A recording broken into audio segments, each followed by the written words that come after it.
Hey guys, I am 6 weeks and 4 days postpartum. I'm just now getting around to telling you how my labor went, about the birth. I have some videos up. Of course, you can't actually see him coming out because I'm way too modest for that, and trust me, you wouldn't want to see. It was disgusting. My husband still tells me, that he wish he didn't see.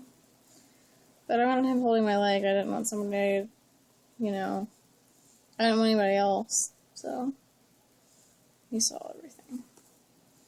Anyways, I was 37 weeks and 6 days when I went into triage. It was April 13th, 2013.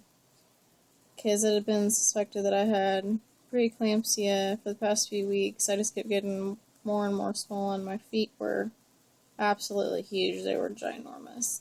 I wear a size 7, and my mom's size 10 flip-flops. I couldn't even get my feet in them to put my toes in.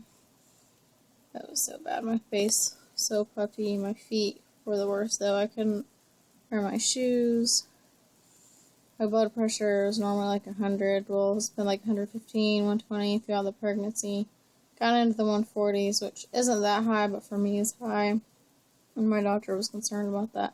My fingers were so swollen, I had to cut my rings off. So, luckily, I refused to cut off my wedding ring. I refused, so that's still on, even though I really needed to cut it off too. I had been in triage for like the millionth time, and I thought, why am I even going up here? They're not going to induce me. So I was just at the doctor the day before, and they're like, well, if it gets worse, we'll induce you. And, I kind of had headache, blurry vision, and then my headache got so bad, and then I saw stars, and then I couldn't see and everything, and that's why I went back up to triage, and I thought I had a fever, even though I didn't. I didn't think I'd actually be coming home with the baby. I just laid there in triage, you know how you do, they put the monitor on you, and it's so uncomfortable, and Elliot freaks out on the monitor, just kicks. He didn't like the monitor. Just lay there with no clothes on, and that little gown they make you lay in forever. So fucking annoying. They told me I had to do another 24-hour urine to check for protein, and I was just like so upset when they said that. Oh my god. They came in and checked me.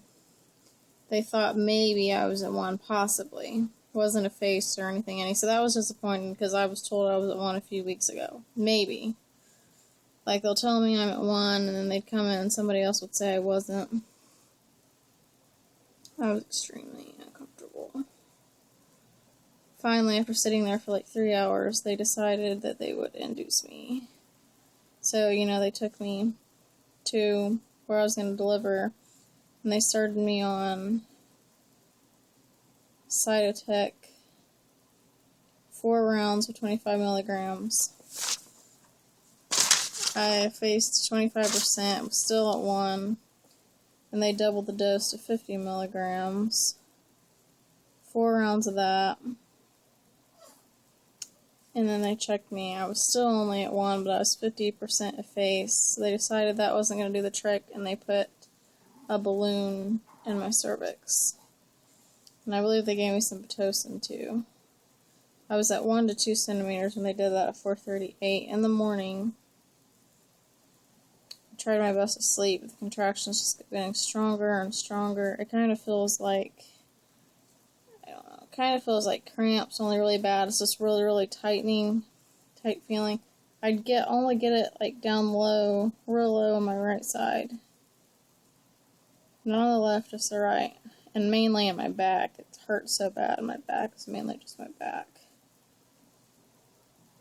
They gave me some morphine, which I don't see how you could take with the baby inside you, but they assured me it was safe. Tried to bounce on the little exercise ball, couldn't do that, it hurt too bad. Felt so weird, I think, with the balloon in my cervix. Like, even when I went to go to the bathroom, it hurt so bad just to bend down. They told me I can get my epidural, and I was like, no, because I was so afraid of it. I wanted to wait till I was further along, because I thought the epidural would wear off, even though they told me they can give me some more. I was like, oh, no, I'm still scared. And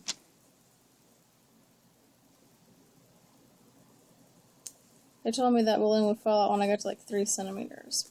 But I got to 4 centimeters and my water broke and the balloon still didn't fall out. I was like, I think my water broke. And they're like, no, it didn't because the balloon didn't fall out. So, it's like, no, I really think it did. And they set me up to see and it went everywhere. Just completely. I mean, you wonder maybe if your water broke. I thought that several times, maybe, oh, did my water break? Did it break? No. You'll know when it breaks everywhere. It was like if you took a whole gallon of something and just dumped it out. And I felt him kick on the monitor. You could hear it real loud, and it just popped, like, everywhere. And then I started freaking out. I was like, I want my epidural, I want my epidural, I want my epidural, I want my epidural. And they were like, it's going to take like 15 minutes. I'm like, 15 minutes? Because the contractions were so strong as soon as my water broke. And I was so worried because I have scoliosis, I thought it wouldn't take. And I told them that, and they said I'd be okay. And it took like 5 times for them to get it to work. They had to stick me 5 times, but I was so glad it finally worked. And I didn't know, like, it took a little bit for it to work. Like, it was going to take a while. I didn't know that. But eventually I was completely numb. I still felt pressure, but it didn't hurt, so I had them give me more because I was so scared, which was bad, probably because I couldn't pee forever afterwards. I went from 4 to 7, and then to 10. They had to put me on magnesium for preeclampsia, just in case I didn't have a seizure, which made me so sick. I was throwing up, so nauseous. It makes you feel like you have the flu. You're so tired and out of it. My mouth was so dry from not drinking. It was so dry I didn't have any spit in my mouth. I couldn't swallow. That was scaring me. I was like, are you looking at my vitals? Are you looking at them? Are you sure I'm okay? Are you sure I'm not going to die? I feel like a dead person. And they're like, no, you're fine. I was like, oh, I don't think so. I just don't buy it. And the contractions were getting worse. They lost his heart tone, which was really scary. The cord was wrapped around his neck. He started to turn transverse. He'd been head down forever, but he started to turn. So they had to get him all situated back around. That was really scary. And finally it was time to push. I was so worried I was going to poop, pee, or fart. Thankfully I didn't do any of that.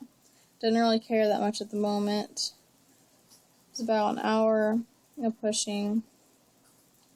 I tore pretty bad, 3rd-degree tear, and because his shoulder got stuck.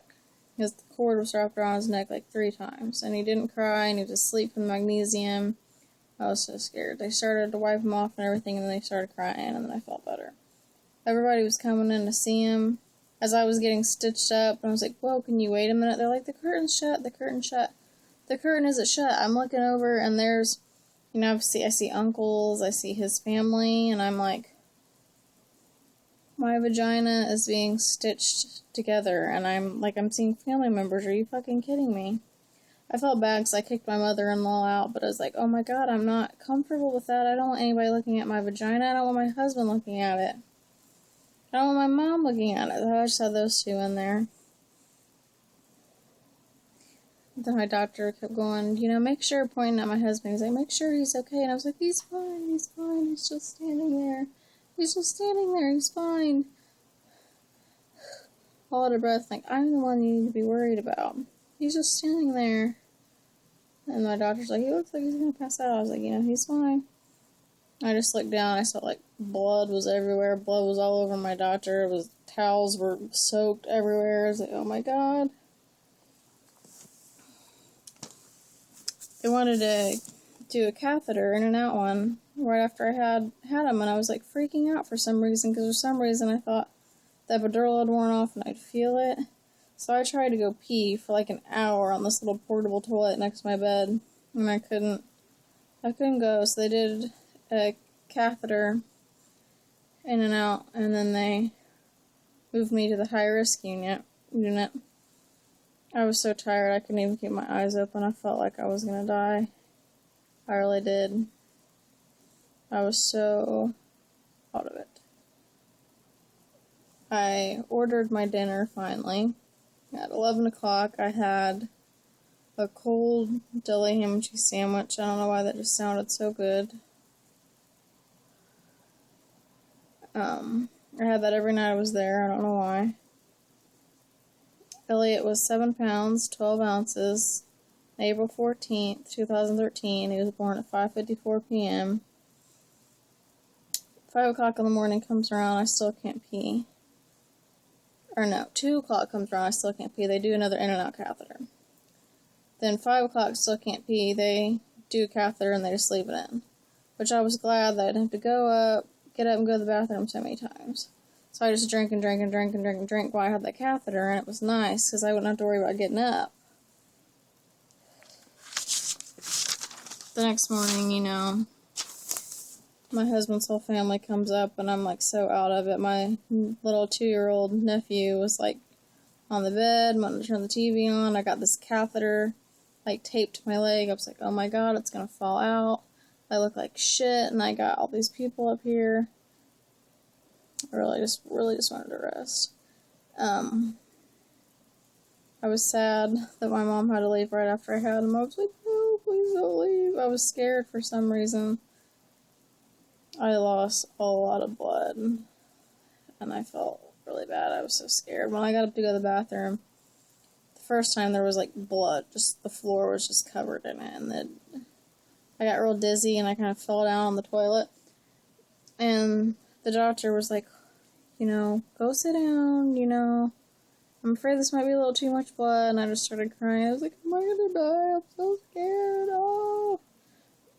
It looked like I had balls. Like, yeah, it was huge. It was so swollen. Like, I couldn't even, ice packs and foam, and it was awful. And I couldn't tell when I tried to pee if I finally peed or if it was blood. Like, I couldn't tell. I was bleeding so bad. The second day, I finally took a shower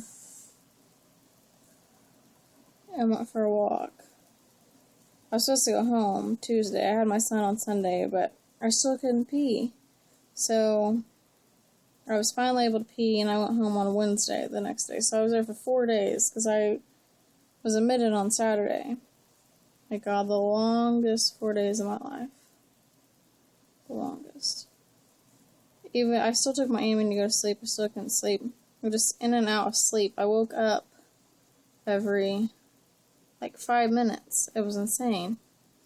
People going, Justin, wake up. He was asleep. I just wanted him to stay awake with me. Oh my God. We sent Elliot to the nursery at night so I can try and get some rest. And that was helpful. Oh my God. My headaches had gotten so much worse. That scared me. I couldn't see. It was really bad. I tried to color in my coloring book I brought up, and I just couldn't see. It hurt so bad. I felt a lot lighter, though, which that was nice.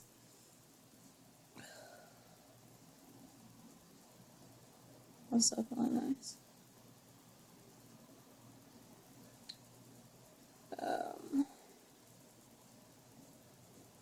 There's something else I wanted to say.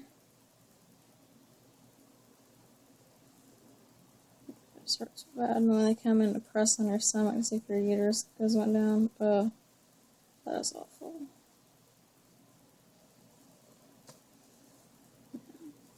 I finally went home on Wednesday. I'm 6 weeks and 4 days postpartum today. I'm waiting to do my 6-week checkup or whatever. It's actually been scheduled to next Wednesday, so I haven't had that yet. So I'll be almost 8 weeks when I go back. So, yeah. I'll let you know about that.